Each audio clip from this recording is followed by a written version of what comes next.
Hey, it's David.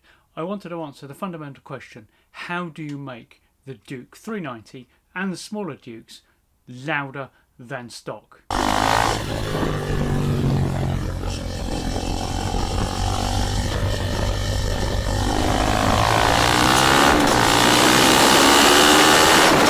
Before I go into that, there's one question that crops up time and again in the comments on my exhaust videos, and that is it legal? The answer is, it depends. Where you are in the world, what laws apply to you, but fundamentally, more important than what laws apply to you is how are they implemented. You can live somewhere where it's illegal to modify your exhaust, but no one cares. Or you can live somewhere where it's completely legal to do some modifications to the exhaust, but the implementation by your local police is such that they will constantly pull you over to check your bike on the basis that, well, it's got a loud exhaust, what else is wrong with it? So it really does depend. So let's move past that and let's have a look at what comprises the exhaust system on the 390 and what we can do to modify it. In terms of making the bike louder, the header pipe, there's nothing really that we can do with it. There are things for power that can be done, but not for noise. The cat, some people will try and drill contents of the cat out. I wouldn't recommend it personally because there's all sorts of heavy metals and stuff in there that you should not be breathing, and if you drill it, there's a very good chance you'll get some of that into your lungs or over the surfaces around you and then absorbed.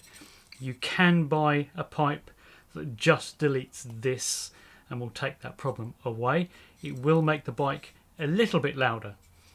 Or you can buy a pipe that deletes this. Normally it will be the same pipe that deletes this too, so that you delete both parts of the system.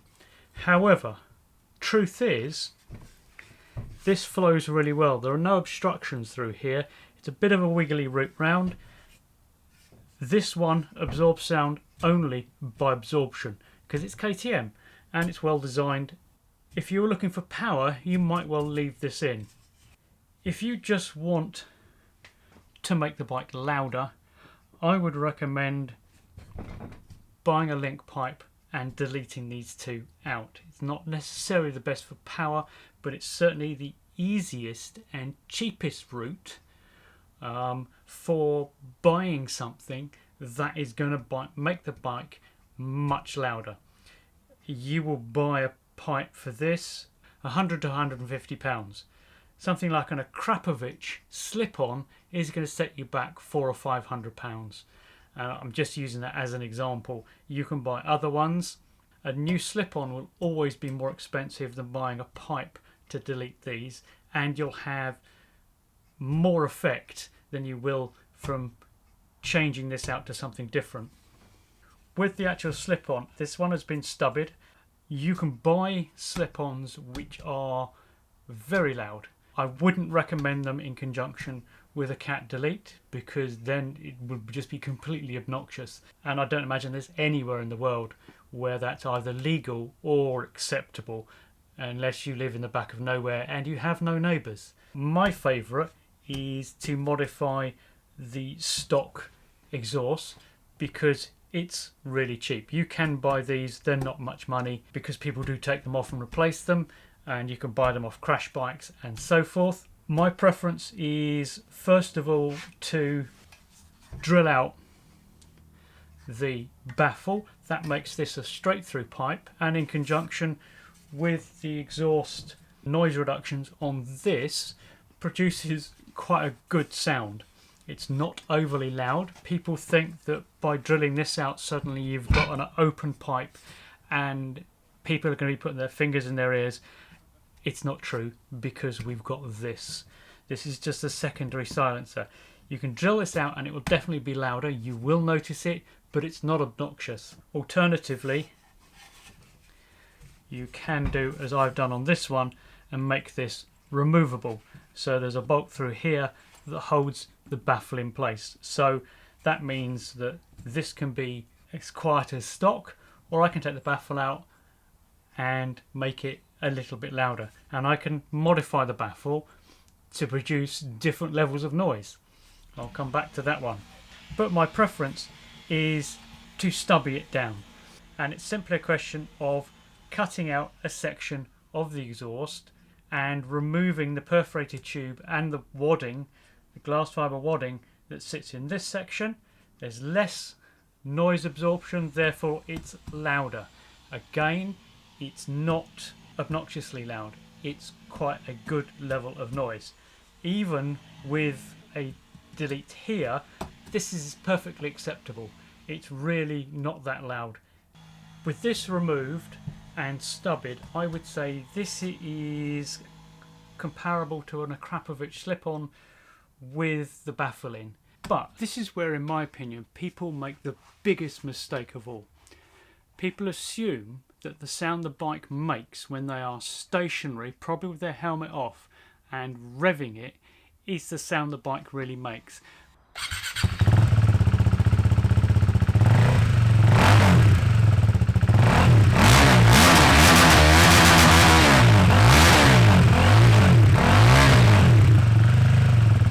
But that's just not true.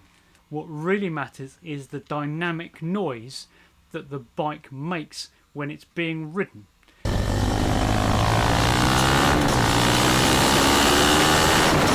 In my experience, it's with this particular bike, the most attractive noise is probably what people I would call it's brapping. It's when you're blipping the exhaust. And I do that a lot when I'm, say, working through traffic, and that's when I want the bike to be at what I consider its best. What I want is the sound of the bike while it's being ridden to be optimized. And that's one of the things I really like about the stubby exhaust like this, with and without the baffle in, particularly without the baffle in, but even with the pre-silencer, is this braps really well. Much better than it does when it's longer. That's the impression I get as a rider. The akrapovic exhaust originally had a removable baffle in it. They've made it harder in the newer exhausts to remove it, but it's still possible to do it.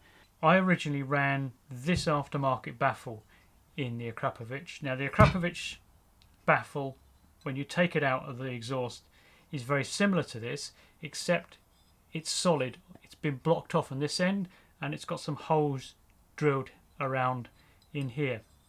So that means when it's in the end of the exhaust, like this, there's a gap here from the end of this pipe, and the exhaust gases come out, and they surround this, and they hit, and then they find their way through, not through the end here, but through these little holes. So it's a restriction, and you lose power, but it also absorbs the noise. The thing you can do is you can make this removable on this as well as the akrapovic. But I've got these two baffles for the akrapovic, so let's talk about these. Now here's two different ways of modifying baffles. This one's got a hole, so you could take an akrapovic baffle and cut the end off, or if you're a little bit money conscious like me and don't fancy the cost of modifying a very expensive baffle, you can buy a standard baffle like this, which I think is a 56, off the top of my head, it's a 56mm diameter. This is one by the same manufacturer. It's got a fatter pipe inside, and this is perforated. Now, I could weld this up, I could drill more holes, I could drill more holes in the akrapovic, I could cut the end off, I could cut this shorter. If this is shorter, it'll be louder. If I drill more holes in it, it'll be louder. This one will always be louder than this one because it's got more holes in it and it's a bigger pipe. I can modify it in so many ways. Having a removable baffle means that you've got a wide choice in how you modify it to produce more or less sound. And that will also affect the power, but that's a separate discussion. If you've got a removable baffle, this is the way to go. You can do something similar with this. This has got a removable baffle. If you're a welder, or you know someone who can weld, it's easy to make up a bit of pipe like this that you can then modify like this. So you can take a stock silencer, and it could be the original length, cut out the silencer, make it removable like this one is, and then have different baffles to tune the noise level to what you want. Those are your options for making the bike louder, putting aside all the questions about power, because that's a very different discussion. Typically, a bike that produces a lot of power will also be loud, but not necessarily overly loud. Very often a very loud bike is not producing good power. There's one thing about being loud, and there's another thing with having a good sound. A sound that makes your bike sound fast, and that's not the same as loud. Loud is good, don't get me wrong, and there's time and place for loud. That's something else people miss. So for example, with a stunt bike, when you're practicing your stunt spot, you want the bike to be really quiet. When you're on an off-road stunt exhibition, you probably want the bike to be quite loud, because that's what the audience is expecting. So there's times and places for noise, but it wants to be a good noise. Nobody wants to hear an obnoxiously loud, toneless bike. And you often see this with, say, 125s in the UK, where they've made them loud by taking out the silencing, and it just sounds horrible. Absolutely nothing nice about the sound at all. To summarise, it's possible to make your bike a little bit louder. It's possible to make your bike sound better.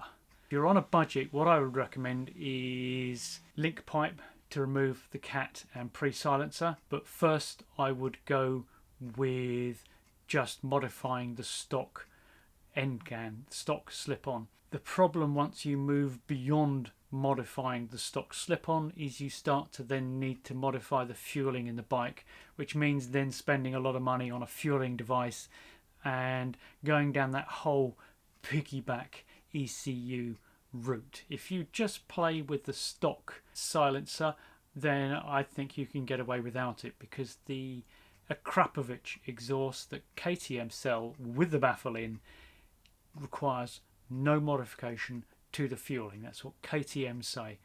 So I think that flows better than the stock one, because it's louder, and that means it's allowing more sound out. So if you can modify it to the same sound levels, and I think you can do that really cheaply, and you'll do it yourself, then you'll end up with a bike that sounds good and will have cost you very little money, and there's not much chance of damaging the bike as a result. There's always a caveat to that one, and there are places in the world which are slightly extreme, where your bike is probably already running lean. Say for example, if you live up in the mountains of Nepal, then your bike's probably already running lean. You do not want to make it any leaner by modifying your exhaust, because that's when the damage occurs. These bikes run pretty lean in my opinion.